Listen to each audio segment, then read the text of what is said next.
Hey guys, Dr. Kyle Loveless. Today I want to talk to you about really the emotions that come with having any kind of major health issue, whether it's an autoimmune issue, whether it's something like psoriasis and a skin issue. And there's a specific emotional thing that comes along with, or a lot of emotions that come along with, your skin not being healthy, not being smooth, not being comfortable to be in your skin. And I felt that for many of you, I had psoriasis for many years, probably 30 years of my life, from age 4 to 34 is kind of what I've decided. I just had so long, I got used to having it. But it was something that absolutely affected my life. It affected the clothes I wore, it affected the decisions I made in terms of going out.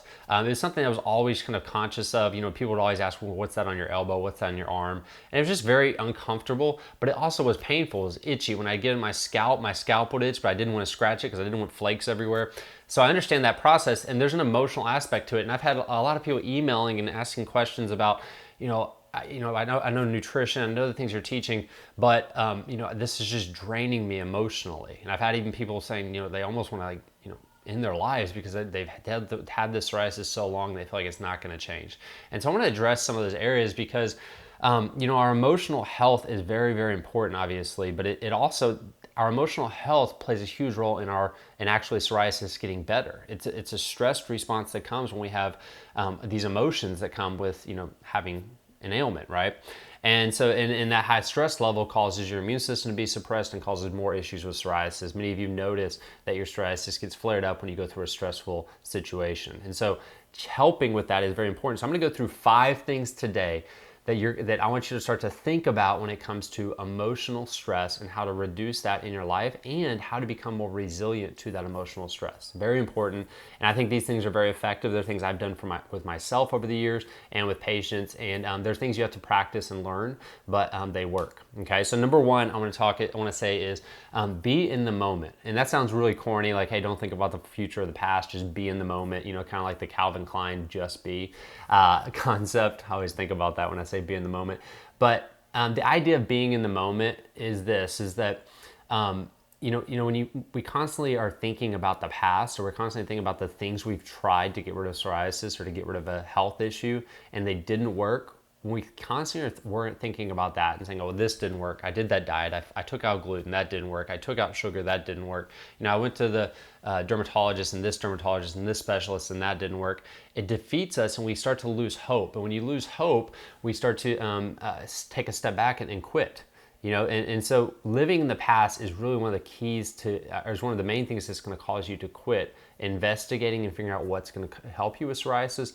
And when we live in the past, we can't control the past. We got to remember it doesn't exist anymore. It happened. It's gone. There's nothing we can change about it. And so, my advice on not living in the past is to look at the things that you got from it. I made some decisions in my life, not just when it came to psoriasis, but things that I look back and like, man, that was not a good decision. And I could dwell on that and things like that. Or I could just say, okay, all right, it wasn't a good decision, but what can I get from that? I already did it. Let's at least figure out what I can get from it. And so think about the things you've done in the past. If it was removing gluten or changing a diet and you feel like, oh, that didn't get rid of it, still know that, hey, removing those things is good for you. And so you learned some things about your health and you learned how to move forward with that area. And so number 1, living in the moment, also not living in the future, but the definition of anxiety is is worrying about what's coming, what's going to happen, right? And the definition of really depression is worrying about the past, worrying about the things you can't control. And we can't control the future, we can't control the past. So I'm going to say, do your best to say, okay, I'm here now. What are the good things that are happening right now? Even though I have psoriasis, even though I'm in pain, even though I'm itchy, whatever it is, what are the things that are right now that are good that I can work on? And what can I do right now? And that's the next one, is believe that it's going to go away. Believing in the reality that it will. If you keep investigating, it's going to get better. It's when you quit that it doesn't get better. It's when you say that didn't work and become pessimistic about things is when it doesn't get better. But believing that it will is huge. And I remember reading a book a long time ago, and I forget the name of the book, but I'll just tell you the story from it, and you might have heard this story before. But they were talking about the Holocaust and how there was a group of people that were, Jews that were captured, and they, were in the camps. And there was two separate camps there, and one of them had a leader in there, and he would say, we're gonna get out. I promise you guys, we're going to get out by Christmas, or we're gonna get out by Thanksgiving. And then Thanksgiving came, and they didn't get out.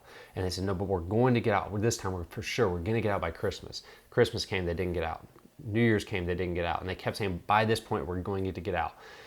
And eventually what happened is they didn't get out by those points, and they ended up, they lost so much hope because each expectation got broken. And so controlling our expectations is huge. So believing that it will go away, not when, but that it will, if you keep trying, is going to be the key, because that's always something you can keep your hope on. And so the other side of the camp said, I don't know when, I don't know how, I don't know, who's going to do it, but I'm believing that God is going to get me out of here, and it's going to happen.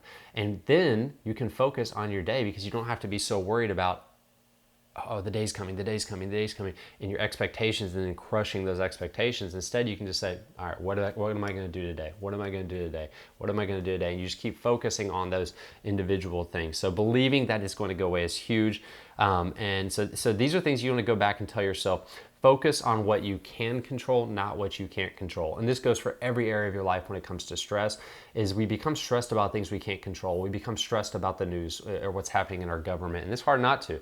We become stressed about the flare-up that happened today that you can't control, and you can't figure out why it happened, and become so stressed about that. We become stressed about so many different things. And it drains us. And so one of the things I'm going to recommend is say, okay, write down, literally get a piece of paper and write down a list of the things you can control, right? You can control what goes in your body. You can control who you're going to be around, maybe the people you hang out with. That you control when you go to bed at night. There's certain things with your health you can control. You can control if you go outside and walk around and get in the sun and get clean air. You can control the type of cleaning products that you use when it comes to chemicals in your environment. And so there's certain things you can't control. So focus on what you can control, not what you can't control, because if you can't control it, it's going to destroy you if you focus on it.